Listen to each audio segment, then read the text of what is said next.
Okay, folks, this time we want to focus on Redrum. This is a very old school device, but still has some great potential up its sleeve. Most of you already know all the features in here. This is typically a beginner video. So what we got here? We got 10 sample slots and a sequencer down here. The 10 sample slots are in 3 different styles available. First of all, sections with this little dark green for tone and velocity. This means if we put this up or down, the tone will be affected if we press lightly or harder on our keyboard. So for instance, this is a light one, this is a hard press. So we get a little tone variation to differentiate the hard from the soft kicks, but we also got this velocity slider over here that changes our level depending on velocity. We got 2 modes here, the decay mode and the gate mode. This is the gate mode now, this is the decay mode. If we put this to gate mode, the note will be cut if the MIDI note is very short.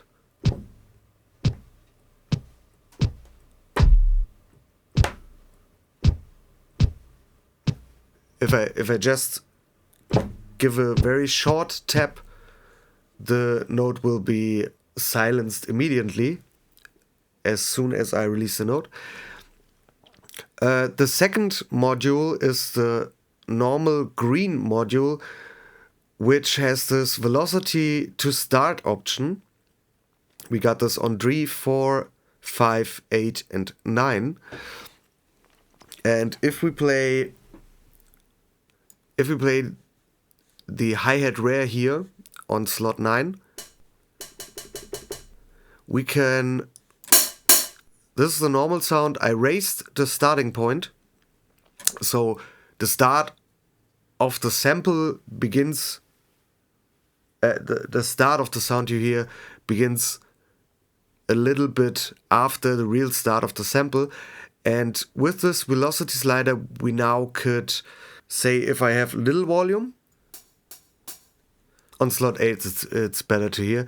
So if we play with less velocity, the sample start is later, and if we play with more velocity in this setting, the sample start is earlier. So if I press hard, the whole note will appear, or almost the whole note. If I press lightly, the note will also a little bit shortened. We also got this here, these 2 slots, which have pitch bend modulation on it. And we got this bend mode over here.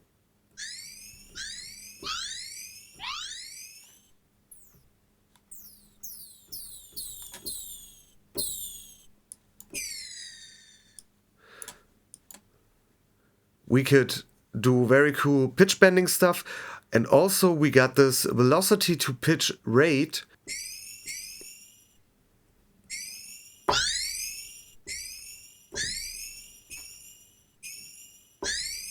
Changes our keys based on velocity.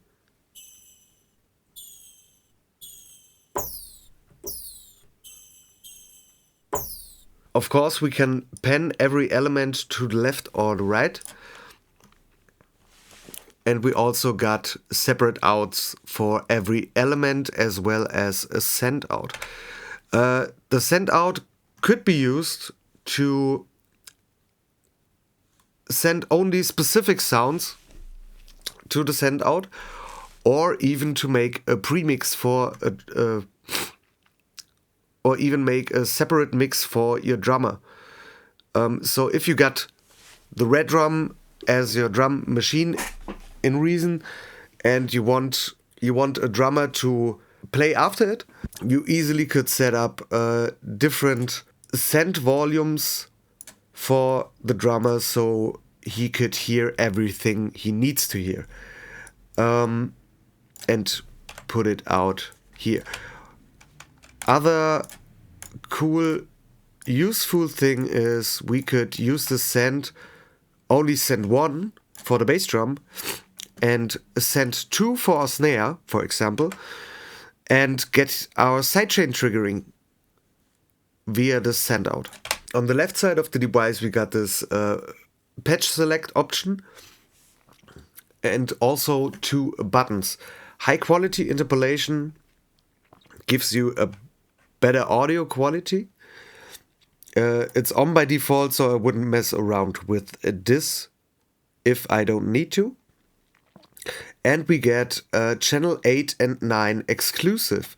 What this means is we got channel 8 for our closed hi-hat and channel 5 for our open one, or semi-closed one. And in the reverb, it shouldn't be possible to play a semi and an open or a semi and a closed hi-hat together. So every time we play one or the other, the first one will be muted.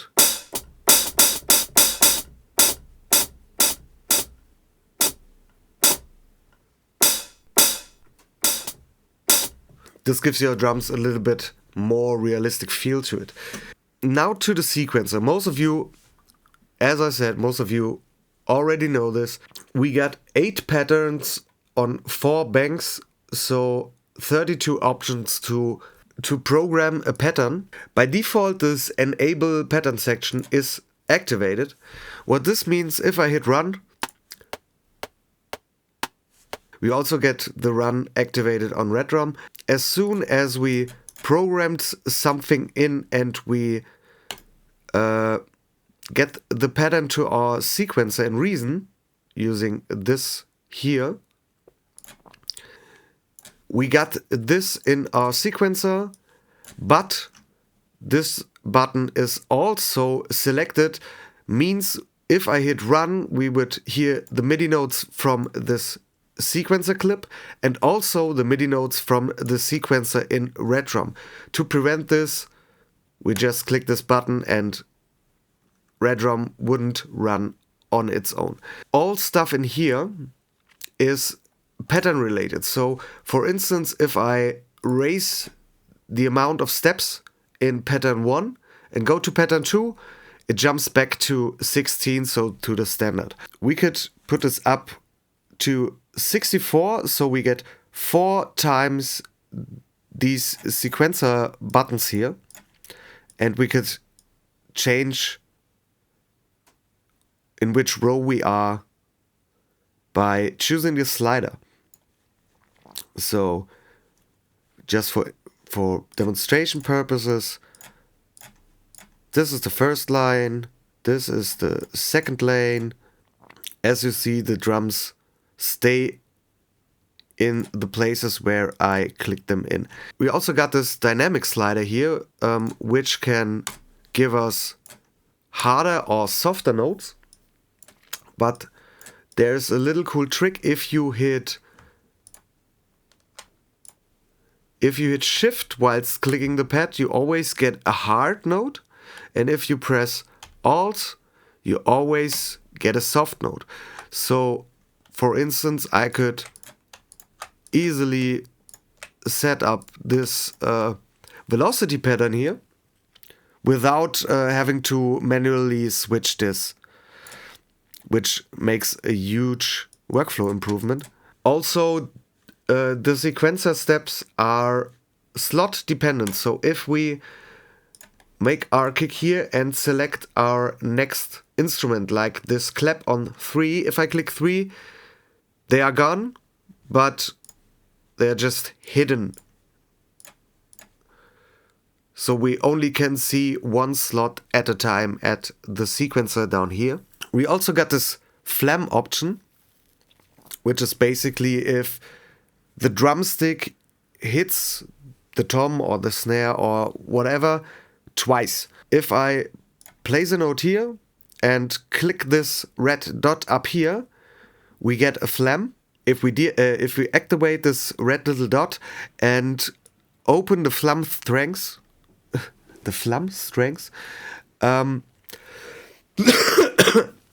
You should hear the effect better. And if we decrease it, the second stroke comes shortly after the first one, so we decrease the spacing between those two notes.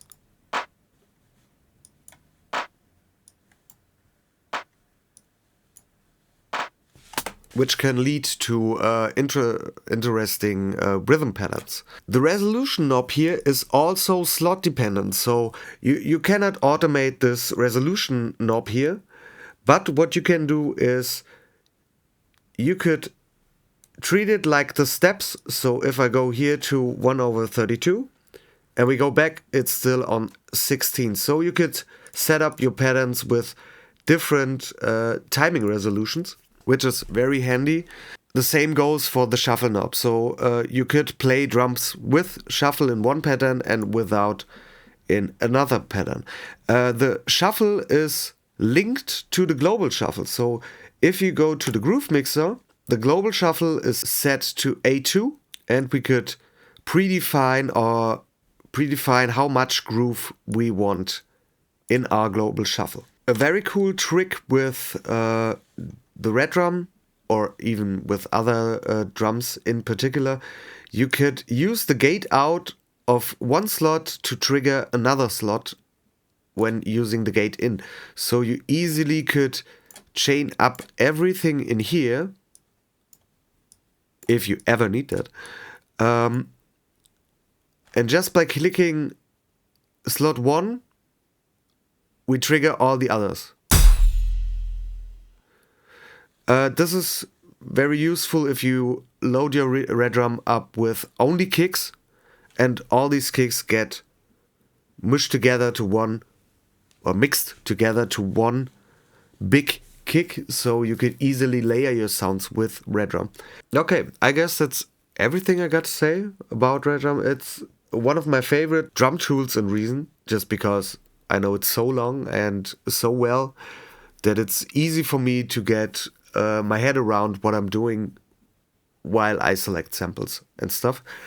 And it comes with a pretty good library on standard drums, so nothing very fancy. It's a little bit outdated from sound perspective, but I guess there are pretty cool sounds in here that could change your way of making drums.